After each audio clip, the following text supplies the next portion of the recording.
Before I introduce you to everyone and talk about what we're doing here today, I'd just like to set the scene for what we're going to be talking about.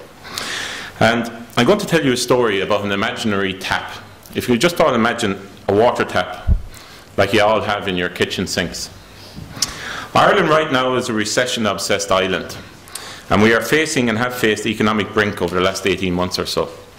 If I was to tell each and every one of you that in the middle of this environment of record joblessness, housing market collapse, our best and brightest young people immigrating, that there was this tap that was pouring 1.3 billion into the Irish economy, you certainly stand up and listen, and we'd all rush to put some sort of bucket under it to ensure that we kept it.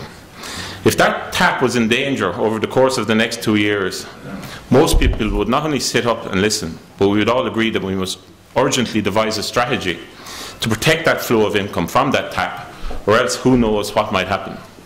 Now, unfortunately, I believe the level of wider debate and knowledge surrounding such a situation is, to say the least, astounding.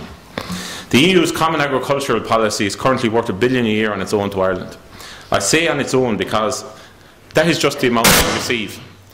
If you actually add that to the jobs it creates and its influence in the wider rural economy, it is multiples of that. However, because it is farm policy and the rural issue, it tends not to get the attention it deserves. I firmly believe this. And I would go as far as saying that the CAP silence in our national debate currently is, to me, a little bit frightening, despite the best efforts of many farming organisations who are all here today. And I say really good efforts because they are doing fantastic work representing their members and representing Ireland. And I see it on first-hand basis, both locally and over in Brussels. We now stand at the edge of the EU's renegotiations of the Common Agricultural Policy for the period 2013 to 2020, a policy that may well define the future of Irish farming and the rural economy.